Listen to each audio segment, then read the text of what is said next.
ग्वालियर शहर अपनी ऐतिहासिक पृष्ठभूमि के लिए जाना जाता है। इस शहर में जहां भी नजर डालो बीते कल की एक छाप नजर आती है। मध्य प्रदेश के उत्तरी कोने में स्थित, साथ ही राजस्थान और उत्तर प्रदेश से अपनी सीमाएं साझा करते इस शहर में सांस्कृतिक सम्मिश्रण के अनोखे रंग देखे जा सकते हैं।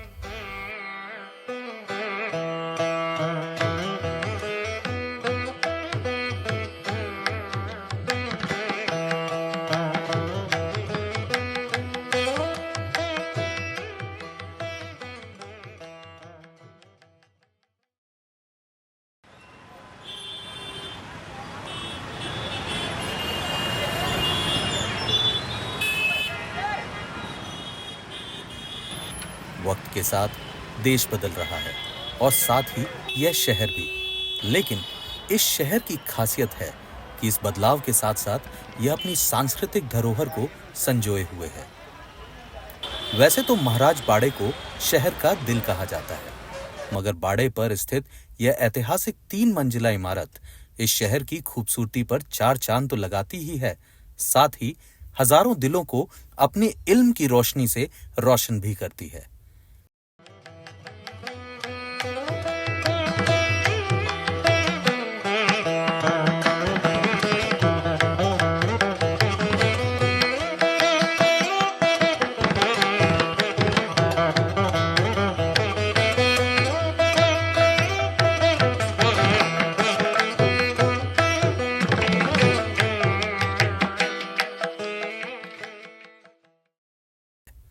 ये है ग्वालियर शहर की सेंट्रल लाइब्रेरी।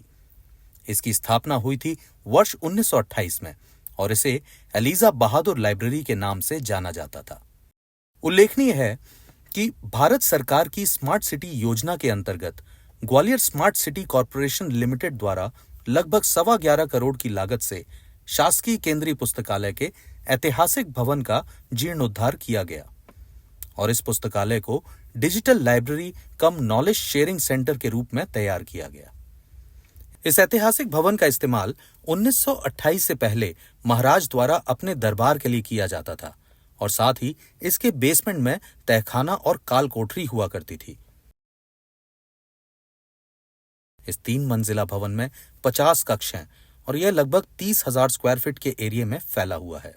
इस पुस्तकालय में 12 भाषाओं की 88,640 किताबें संग्रहित हैं, जिसमें कुछ दुर्लभ पुस्तकें जैसे भारतीय संविधान की मूल प्रति, ग्वालियर स्टेट के समय की कवायद, दरबार पॉलिसी, मध्य भारत एवं स्टेट के समय के राजपत्र, प्राचीन लिपियों के वेद, पुराण, भागवत गीता, रामायण, अभिनंदन ग्रंथ, ब्रेल पुस्तकें और विभिन्न प्रकार के शब्दकोश शामिल हैं।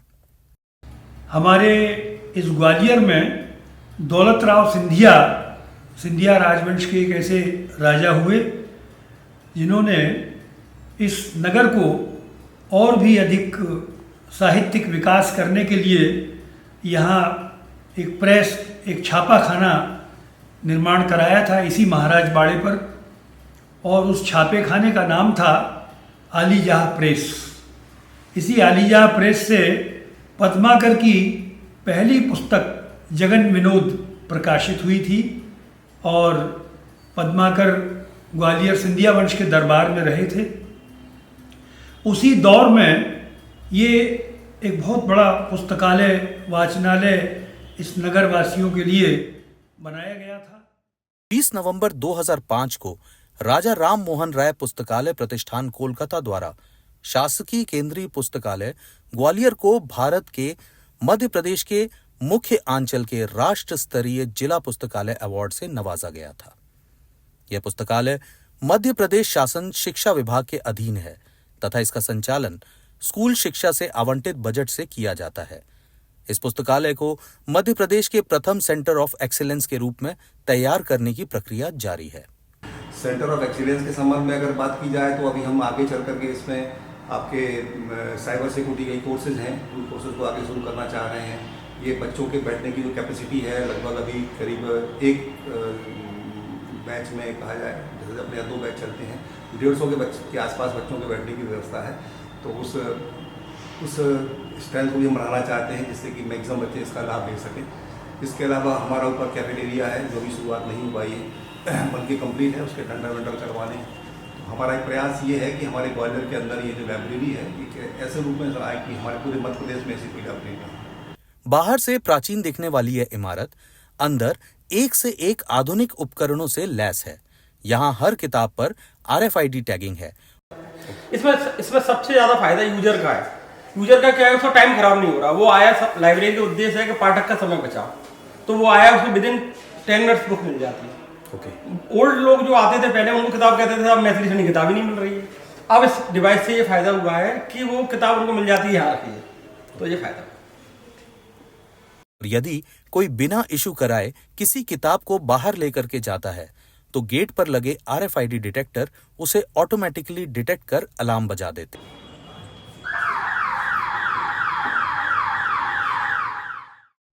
किताबों के अलग अलग स्टैकिंग एरियाज हैं और साथ ही बुक रिटर्न मशीन काउंटर पर मौजूद है जो ऑटोमेटिकली किताब को उसके स्टैकिंग एरिया के अनुसार निर्धारित ट्रे में रिटर्न करती है। जगह जगह बुक्स के इंफॉर्मेशन कियोस्क लगे हैं जो मेंबर्स को इशू किए हुए कार्ड की मदद से ऑपरेट किए जा सकते हैं। किताब को इशू कराने और रिटर्न करने के साथ साथ किताब को ढूंढना भी आसान बनाते हैं यह इंफॉर्मेशन कियोस्क। यह एक ऐसा विराट पुस्तकालय है जहाँ हजारों नहीं बल्कि लाखों की संख्या में यहाँ पुस्तकें सुरक्षित रखी हुई हैं।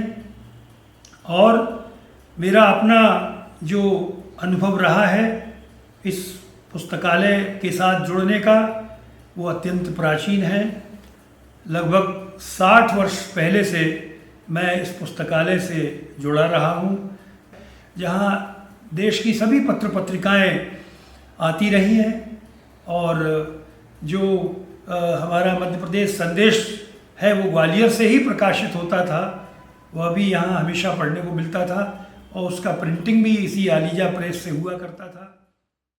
इस वाचनालय का सबसे प्रमुख योगदान UPSC और स्टेट PSC जैसे कंपटीशन की तैयारी कर रहे बच्चों के लिए है। यह लाइब्रेरी कॉम्पिटिटिव रीडिंग के 2 बैचेस चलाती है, एक सुबह 8 बजे से दोपहर 1 बजे तक और दूसरा 2 बजे से शाम 8 बजे तक। वर्तमान समय में इन दोनों बैचेस में 150 से ऊपर स्टूडेंट्स एनरोल्ड हैं और लगभग 350 कॉम्पिटिटिव एग्जाम्स के उम्मीदवार इस लाइब्रेरी के साथ एनरोल्ड हैं। इस लाइब्रेरी के प्रबंधक श्री विवेक सोनी जी ने हमें बताया कि वे समय समय पर इन रीडिंग रूम में मॉक टेस्ट भी ऑर्गेनाइज कराते हैं। नमस्ते, मेरा नाम राज गोपलानी और मैं ग्वालियर से हूँ और मेरा एक्सपीरियंस इस पुस्तकालय से बहुत अच्छा रहा है। मैं 2019 में जब आया था और आज की अगर मैं बात करूँ तो काफ़ी डेवलप्ड हुआ है। जो हमारी रिक्वायरमेंट थी स्मार्ट डिजिटल लाइब्रेरी की, वो हमें अब जाके परिपूर्ण हुई है। उसके लिए मैं धन्यवाद करना चाहूँगा। और जो हमारा एक्सपीरियंस की बात करें तो निरंतर बहुत अच्छा एक्सपीरियंस इस पुस्तकालय से मिल रहा है। सारे स्टाफ काफ़ी कोऑपरेटिव हैं और मैनेजमेंट की तरफ से किसी प्रकार की प्रॉब्लम। किताबें कभी नहीं पूछती हमारे दुनियावी रिश्तों का गणित, नहीं तोलती नातेदारों की तरह अर्थ के तराजू में, न जात पूछती है न ही रखती है स्त्री पुरुष के खांचे में। ये जिल्द वाली और बिना जिल्द वाली किताबें कभी नहीं बंधी सामाजिक दायरे में, फिर भी बांधती हैं अपने मोहपाश में। किताबों के साथ अकेला कहाँ होता है आदमी।